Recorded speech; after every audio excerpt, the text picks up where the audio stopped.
Happy New Year's Eve! I'm Katie. We're celebrating at home tonight, and honestly, there's no place I'd rather be. I've got my favorite blanket, the lights are dimmed, and I was just thinking, while it's still early for us, the new year has actually been traveling across the planet for hours. It's like a giant wave of light moving across the map. It really is a wave. It starts way out in the Pacific. Have you ever heard of Kiribati? It's a tiny island nation, and they are always the very first to see the calendar flip. While we are having lunch or just waking up, they are already lighting fireworks. Then it hits New Zealand, and of course, the big one, Australia. I love the Sydney fireworks. They always show them on the news. The bridge glowing with colors and the opera house reflecting the light. It's strange to think that by the time we say Happy New Year, the people in Sydney have already been in 2026 for nearly half a day. They've already had their first breakfast of the year, while we're still waiting for midnight. Exactly. And then the wave keeps moving. It crosses into Tokyo, then the massive celebrations in China. Imagine the scale of that. And as it moves through Europe, Paris, London, the momentum just builds. By the time it reaches the Atlantic and finally hits our front door, the whole world is basically preheated the party for us. It makes me feel connected to everyone, you know? But speaking of time moving, I was reading about how stressed people were back in 1999. I know 2026 feels high-tech, but do you remember the absolute chaos of the Y2K scare? Oh, the Millennium Bug. I remember it vividly. It sounds like a movie plot now, doesn't it? The fear was that because older computers only used 2 digits for the year, 98, 99, they wouldn't know what to do with 00. Right, because 00 could mean 1900 or 2000. People were genuinely convinced that the world's internal clock would just snap. I remember seeing news reports about people withdrawing all their cash from banks because they thought the bank computers would reset their balances to 0.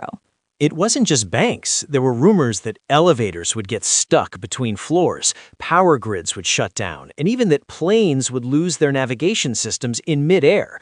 People were stocking up on bottled water, batteries, and canned beans like it was the end of the world. Billions of dollars were spent on programmers working through the night to rewrite millions of lines of code. And then midnight happened. And what happened, Carl? Dryly, nothing.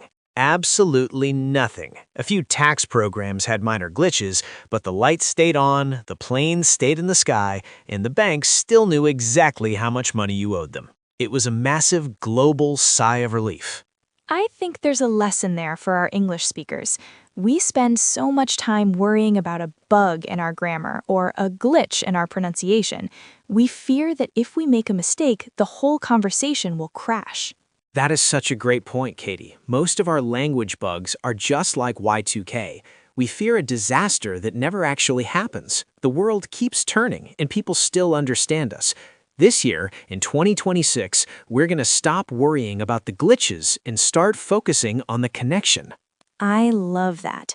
So as the celebration continues to travel toward the Americas, let's start our own journey. We are going to build your identity as a speaker, one sentence at a time.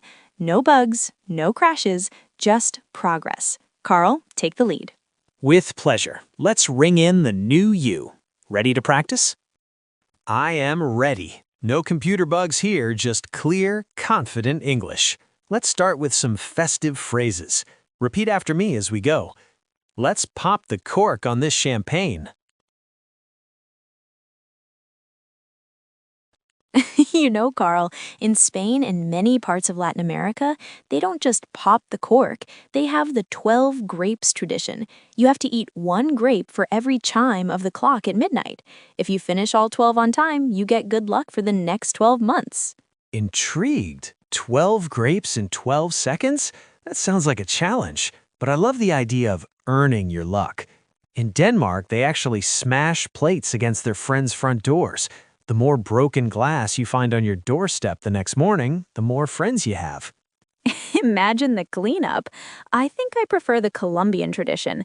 People there take an empty suitcase and run around the block with it at midnight. It's supposed to guarantee a year full of travel. I need to try that. Maybe that's why I'm always stuck at home. Let's practice some of that travel and luck vocabulary. Repeat after me. Pass me a glass, please. Look at those beautiful bubbles fizzing up. It's almost time for the countdown. Speaking of the countdown, did you know that in Brazil, everyone wears white? They go down to the beach and jump over 7 waves, one jump for every day of the week. It's all about purifying yourself for the new start. I love that. It's so much more poetic than just watching a ball drop in New York City. Though the countdown in Times Square is a classic, it's that shared moment of 3, 2, 1, where the whole world feels like it's holding its breath together. Let's try that one. 3, 2, 1. Happy New Year!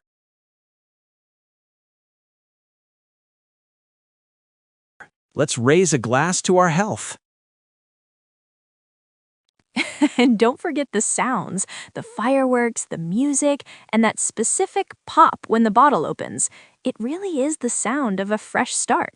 Absolutely. Let's finish this set with the atmosphere of the night. I love the sound of a celebration at home. This champagne is perfectly chilled and crisp. We are ringing in 2026 with our favorite people.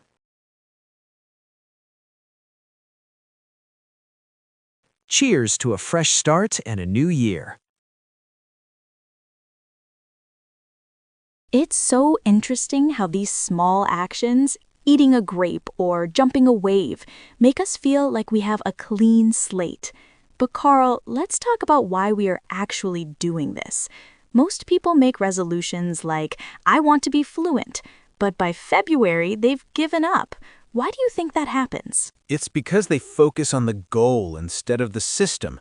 Think of it like this. A goal is a destination on a map, but the system is the car you drive every day. If your car doesn't work, you'll never reach the destination.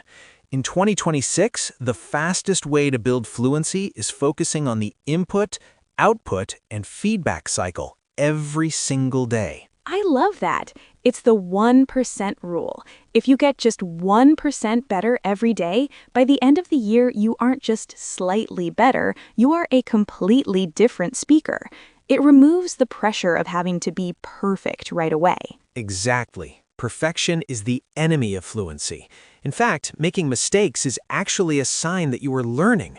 When you shift your identity from I am a student to I am an English speaker, you stop worrying about being perfect and start focusing on being consistent. So instead of saying, I have to study today, which sounds like a chore, you say, this is just what I do because I am an English speaker.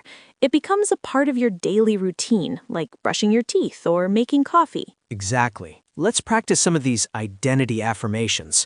I'll say them and you repeat them with total confidence. My resolution is to stay consistent. I am building a daily English habit. Small wins lead to big results. I am getting 1% better every day.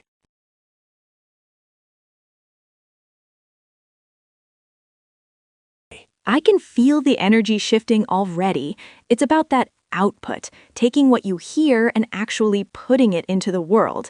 That is how your brain and your mouth start working together naturally. That's the secret. You have to train your brain to stop translating and start thinking directly in English. Let's keep going. I focus on my systems, not just my goals. Every practice session is a vote for my future self.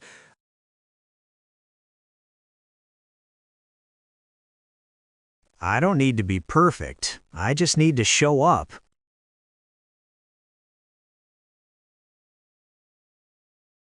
I'm making English part of my daily routine.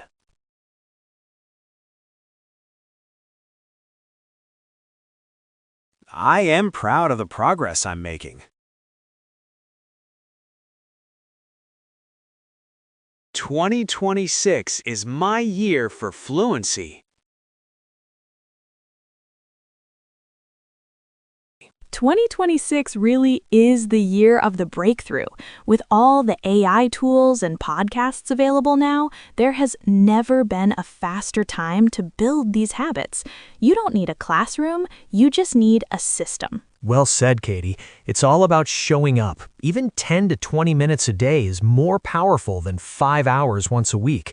Consistency always beats intensity. You are doing incredible. We are nearly at the end of our session, and I want you to take a second to realize what you've just done. You've spent almost 20 minutes focusing, listening, and most importantly, speaking English. Most people just talk about their goals. You are actually living yours. That's the truth, Katie. This is what we call the Goldilocks zone of learning. It's challenging enough to make you grow, but not so hard that you want to quit. You're already acting like the person you want to become. You're building that muscle memory that makes thinking in English feel automatic. It's a great feeling, isn't it? To feel your mouth getting used to the sounds and your brain getting faster at responding. Before we finish, let's do one last high-intensity set of identity statements. These are the most powerful sentences of the day. Finish strong. These are your final 5. Say them with total authority. Consistency always beats intensity.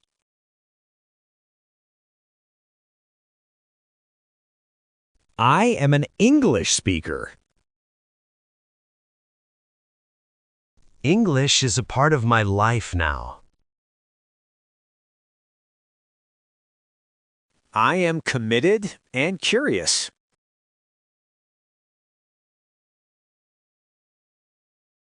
I will see you in the next lesson. Fantastic work today. I am so impressed with the effort you put in. I'll leave the final word to Katie. I'll see you tomorrow for more. Another session finished. You've proven today that you can sit down, focus, and speak. That is the hallmark of a successful learner, and you are doing the work. You are proving that 2026 is going to be your year of fluency. Before you go, I want to hear from you. Leave a comment below and tell us, what is one small win you had during today's lesson? Maybe it was pronouncing a difficult word, or maybe it was just showing up today. I read all of your responses, and I love seeing your progress. Subscribe for more lessons and keep your confidence building day by day. I'm Katie, and your English is getting better every day. See you next time.